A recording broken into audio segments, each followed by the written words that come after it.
Hey, what's going on, guys? Sean here with Sin City Overland. Today we got a Jeep JT in the shop and we're going to be doing something special. We got us the first set of Desert Does It seat slammers. So we're going to go ahead and open this up and see what came in the pack. Alright, so inside of the box we have the ultimate kit. We have option 1 and option 2. Now option 1 consists of these components right here. This is what you get with option 1. Now this will get you slammed, but if you want to really get slammed, then you go with option 2. You get everything from option 1 and the stuff from option 2, and that's going to get you a full 2-inch slam. So let's get started. So looking at the instructions, stuff we're going to need a T50 Torx, we're going to need an E-Torx socket, we're going to need 8mm, 5mm Allen keys, 14mm wrench, Sawzall with a metal cutting blade or an angle grinder, 3/8 drill bit with a drill, some spray paint, and a file to remove the rough cut drill edges. I have some tools for that. I think we're going to be able to make it happen. We got most of them laid out right here. We're grabbing the last couple of them and we're going to go ahead and rock and roll. Let's get slammed. Alright, so now we need to remove the seat. Let's go ahead and see what is entailed for this. We have 1, 2, and 3, 4 bolts. Let's go ahead and remove those guys and take the seat out.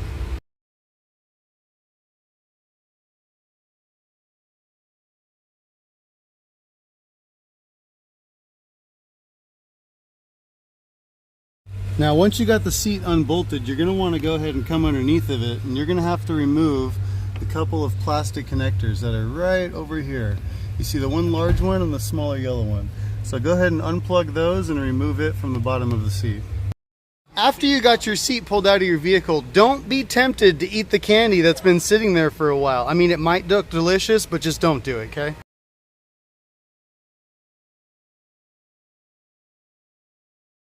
Alright guys, now we've got the seat out and on the table, we're going to go ahead and go to our parts. We're going to pull this guy out right here. Now, what you're going to do with this, you're going to go ahead and set it inside the rail with the angled part just like this, okay? You want the slotted towards the front of the seat. You want that angled portion going up and towards the back. So you're going to go ahead and bolt it in with the supplied hardware and use the washer underneath of it to fill that gap right there so that it lays flat, and then we move on to the next step.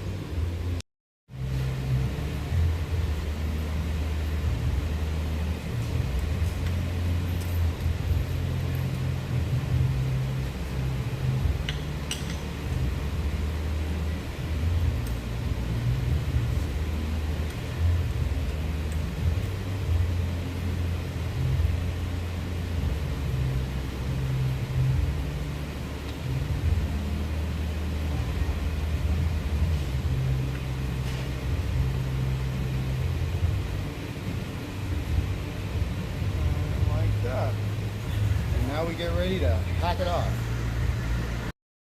Alright, now that we have the fixture in place, make sure that it's bolted down good. I have 2 washers between the fixture and the seat frame, and then one with the bolt, one with the nut. So, see how this is angled just like that. We're going to go ahead and follow the angle with our cut. You can use the Sawzall, you can use a cutoff wheel. I'm not sure what I'm going to use. I'm going to go find a tool and I'll be right back. And I found the tool. Let's do this. All I can say is, this shit's way too dope, so we have to cut it.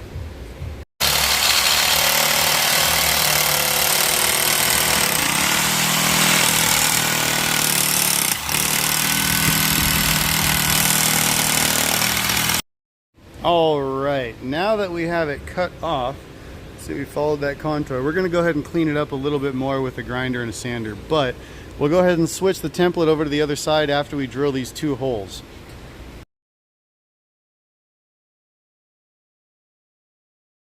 Alright, now that the holes are drilled, we'll take it off and switch it to the other side.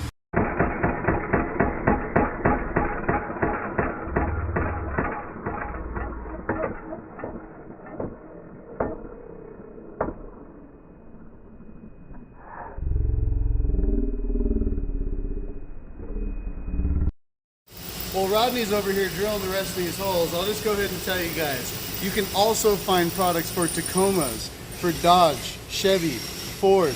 All of these on desertdoesit.com. Go check him out. He's got everything you need. So, I'd like to show you one of my special tools.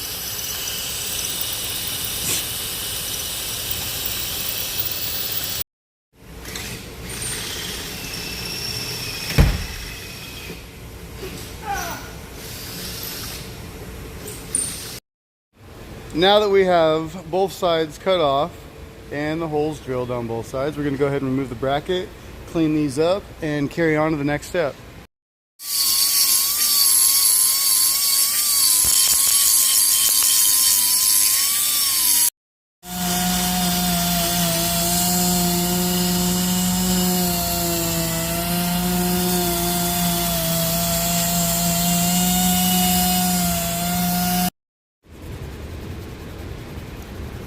Little prep work just before we get to painting this bad boy.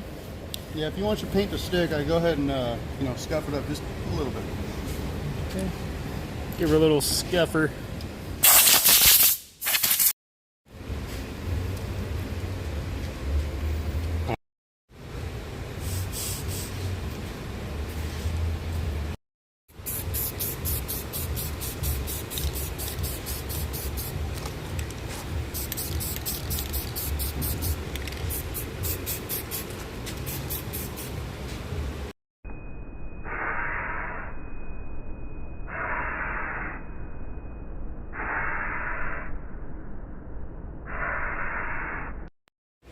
All right, we have sanded these down, painted them, waited for them to dry.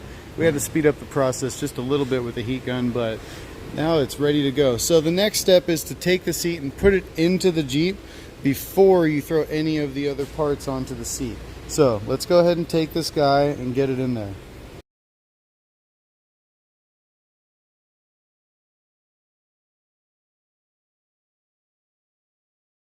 Next, you're going to go ahead and take the seat slammers with the provided hardware and go ahead and put that loosely onto the seat.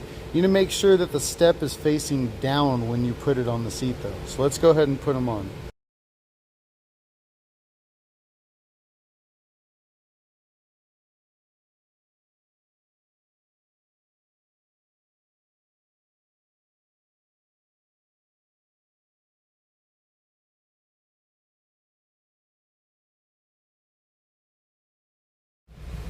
Once you've put them in, this is how it should look.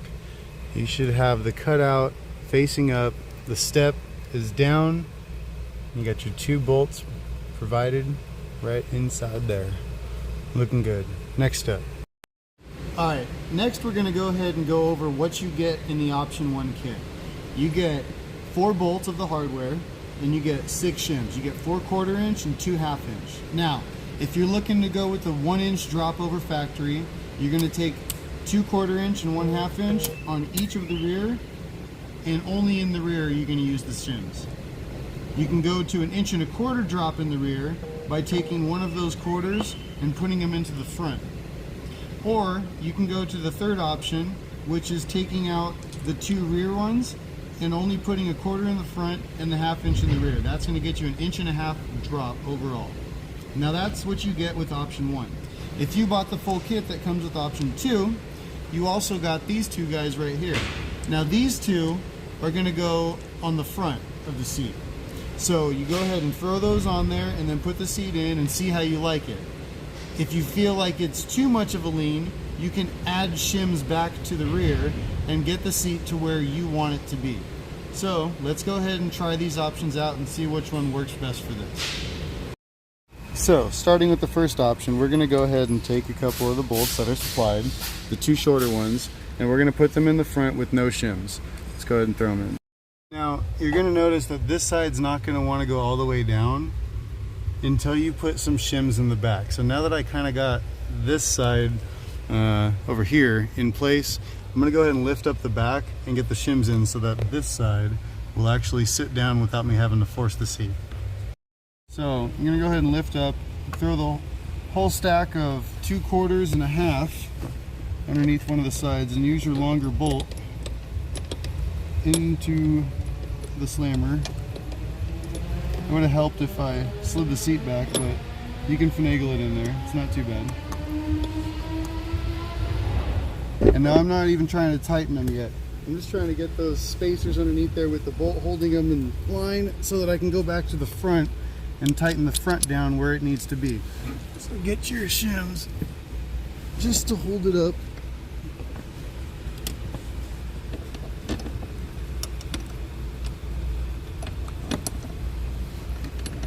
And the bolt just to keep the shims together. Now I can go back to the front and finish off that other bolt. Now with the shims in the back, the seat actually sits the way it needs to in the front, so it's not putting too much stress on the seat frame.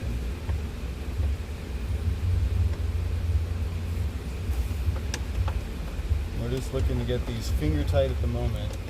We'll come back and torque them after we get the rear bolts in. But now that we have the fronts actually in, we can slide this forward and make our life a whole lot easier.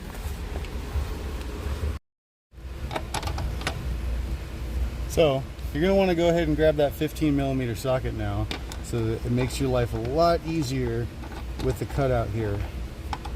And just get them in there like that.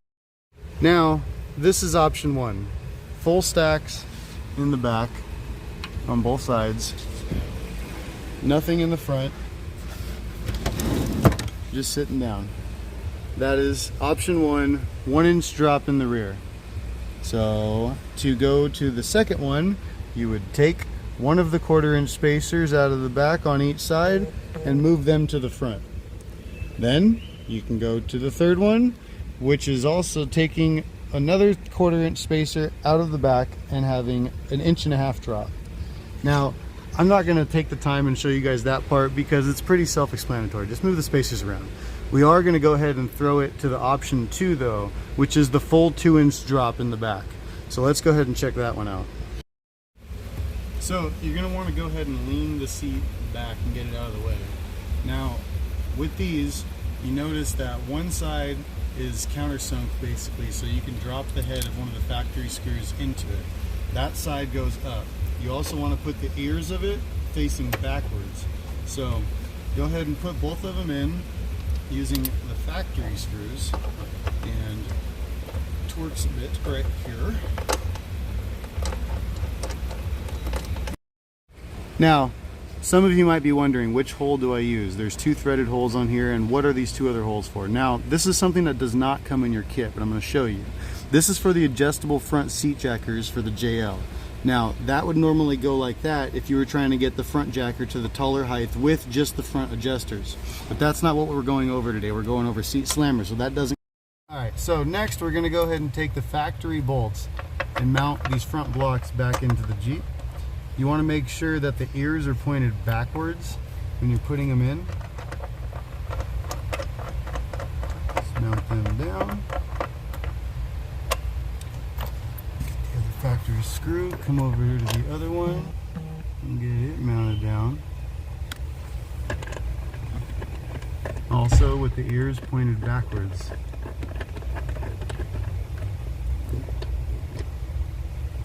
I'm snugged up. Now, in a normal install, you're going to want to go ahead and torque these down before you go ahead and put the seat on it. But I'm going through options and showing you guys stuff, so I'm not torquing them down right now. Next, you're going to go ahead and put the seat down. And then you're going to use the other bolts that come with the kit to mount the front down to the blocks. So, once you get that part done, now you don't need to tighten everything up right now. You just leave it all loose until you get the back mounted down as well. So just want to start them out.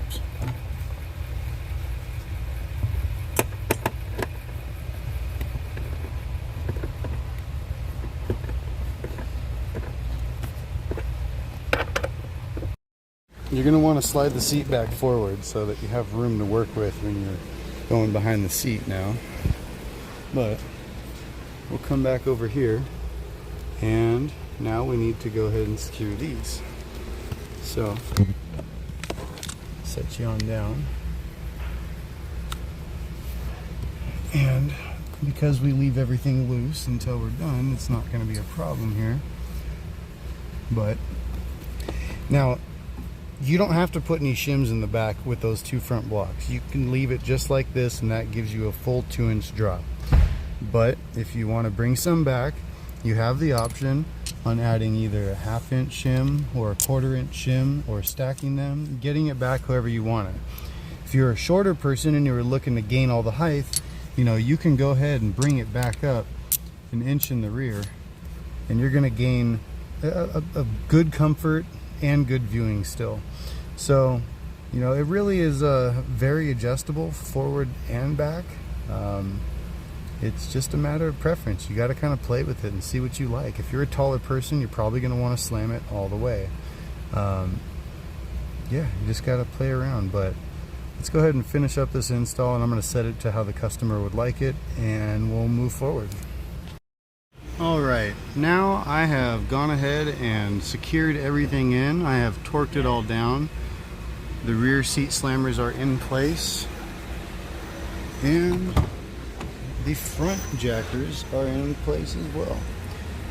You can see we've used the supplied hardware with the factory hardware. Gives the seat a great angle. You can tell right now just the seat is a little bit more leaned back than it was, but you still have the pump on the factory to be able to bring that seat up really high, or if you really want to bring it down, you go ahead and ratchet it, and you get a lot of drop out of that seat. Now, I've already sat in it. I can tell you it is way more comfortable. I have seat jackers in my Tacoma as well from Desert Does It, and they really change the feel of that truck, and I know it's going to change the feel of the owner of this Jeep as well. He's going to love it. And overall, the install went really smooth. You know, it's something that you can definitely be doing at home. You know, take your time, just go through the instructions and actually follow them, and you'll be great. In the end, you're going to be comfortable, and that's what matters. That's what counts, and that's what Desert Does It's all about. Hit them up, check them out, desertdoesit.com, and follow me. Check out my Instagram, check out YouTube, TikTok, Sin City Overland. Thanks for watching, guys. You're going to love this stuff.